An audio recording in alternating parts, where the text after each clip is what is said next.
Batman and Robin, issue 12, Legacy number 78. Joshua Williamson writing with One Faria on the art.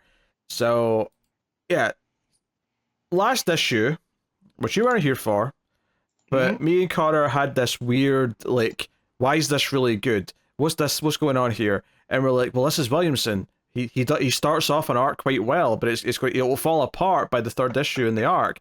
And the art's great because Faria's back at DC, and that's delightful to see. So, right? So, get into issue 2 of this arc, right? Issue 12 here. I'm like, okay, can he not mess it up? Can he keep it as strong as it was? Can he walk that tightrope? And the funny thing is that I think the art's fantastic again here. I think the entire confrontation with Robin and Bane is great. These little flashbacks that are going backwards in time of moments that Damian had with Alfred. You know, you've got the sight of Bane. This arc starts with Bane? Oh, you're not reading this, are you? No.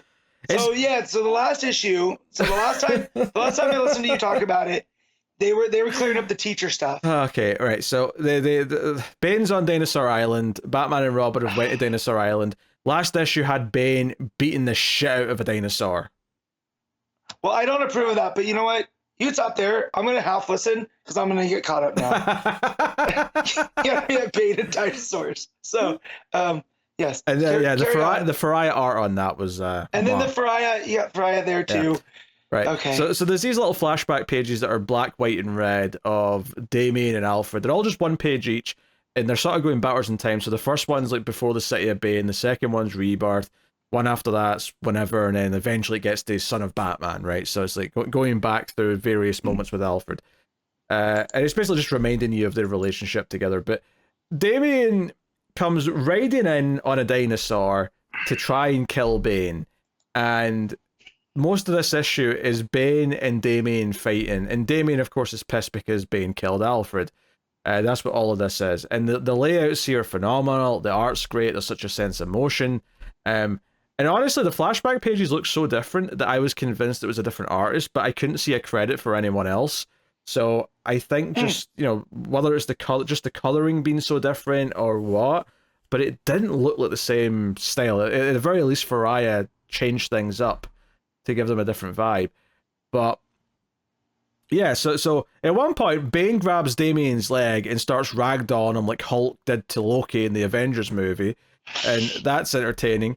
Great 2-page layout where it's like sort of split into 3, but the top like line is then got all these little panels in the middle of Bane just wailing on Damian, and they're all just like soaked red, and he's like, all right, that's enough of that. And Damian gets up and is like, is that all you've got? So he's ready to like just go to town. So they're fighting in the jungle. Meanwhile, Batman and Vengeance are having a bit of a chat about what Bane was doing here. Bane was trying to work with the Cobra Cult, I think, to get like a new version of Venom that's permanent. But their version of Venom, while it hulked you out permanently, it would also increase your rage, and you wouldn't be as sensible as normal. It would make you angry. It seems like it's not going to have great long-term effects. Yeah, so anyway, right, so the fight continues. What's-her-face shows up. Nobody shows up to help take down Vengeance, so Batman and Nobody are on their way to the Bane and Damian fight, and that fight keeps going, and Damian, like, does a fly kick into Bane's knee, which breaks his leg, seemingly, and Bane is down. Damian gets his sword, and he's about to decapitate him, and it's like, okay, it's over, but Bane, as he's like basically accepting of his death, he's like, oh, this is always going to be the way I was going to end.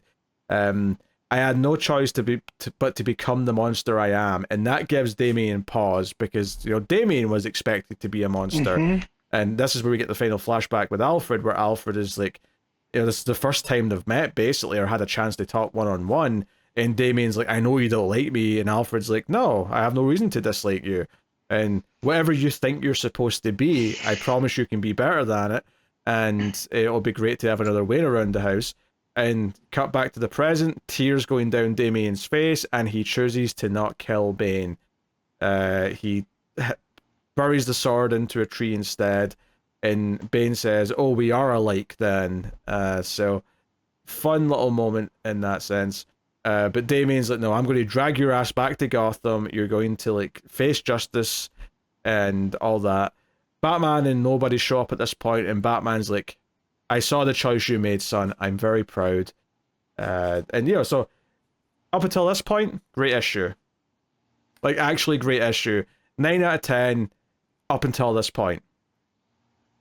However, now this might not be bad next issue, but the issue ends, Vengeance is back on her feet. Right, that's Lady Bane for anyone who doesn't remember her name, for the record. She's a clone, right? She's a clone that's kind of his daughter, kind of like X-23, I guess, in a sense. But she's fully grown, of course. She fires a sniper rifle shot, but it's like a dart of this venom. And it hits Damien. The final page is Damien Hulk, who's yelling at Bane, "I am going to break you." And I'm like, Williamson, what in the hell is this shit? Like, it might be okay, I'll see what he does with it, but I don't like what he looks like in this last page, I'll tell you that. So what is he big like Hulk, or is he like grotesquely misproportioned? I mean, he's as tall as Hulk, but I will say he's top heavy. Are we talking Rosmo style or March style? It's hard to say. I mean, I would say his upper body's as big as the Incredible Hulk. His legs seem a bit on the skinnier side though compared to the upper half, but that may be a perspective thing more than anything else. Damien would skip leg day. That checks out. Yeah. But like, I was really into this issue. Art was great. I love what it was doing. Damien making this choice. The fight was entertaining. You know, issues that are mostly a fight tend not to be like my favorite. But honestly, this worked. This was well paced. Everything looked great. Had a lot of energy to it. I was into Damien confronting Bane, and the way Bane was kind of just sort of taking it on the chin was kind of interesting. And then we get this, which honestly, more than anything, reminds me of the first Arkham Asylum when Joker takes Venom, and we get like Hulk Joker at the end of that, and that's the worst part of that game. So I don't like being reminded of it. So we'll see what he does with this. But me saying he'd ruin it probably around issue 3, ruin it in the last page of issue 2 is pretty close to that. I feel like I made a really good prediction with that one. So we'll see how it goes next time, everyone. God, he's still just your punching bag today. At least you said some nice things about him early. He brings it on himself. Like he does it to himself. But you should catch up, Matt. I think you'll have some things to say. Your relationship with Williamson's similar to your relationship with Connor. You're just waiting for him to slip up, so you can say what needs to be said. All right. As far as, I mean, it's such a weird to rate it because I think the issue is actually really good. It's just the cliffhanger looks kind of stupid and annoying. So we'll see what they do with that. But I'll still give it. He's gonna break him. Based on the art and based on how much I liked the majority of the issue, I will say 8 out of 10. But with the little asterisks that I think the cliffhanger might be really, really stupid and bad and lead to really stupid stuff next time. Maybe not. Maybe it'll be great. Maybe it'll be funny. Maybe Damien being this big Hulk and being super angry after he's made the choice to be the good person and make the moral high ground choice. Maybe there'll be some nice interesting bits there with that. I don't know. But my initial reaction to seeing this last page is, ugh.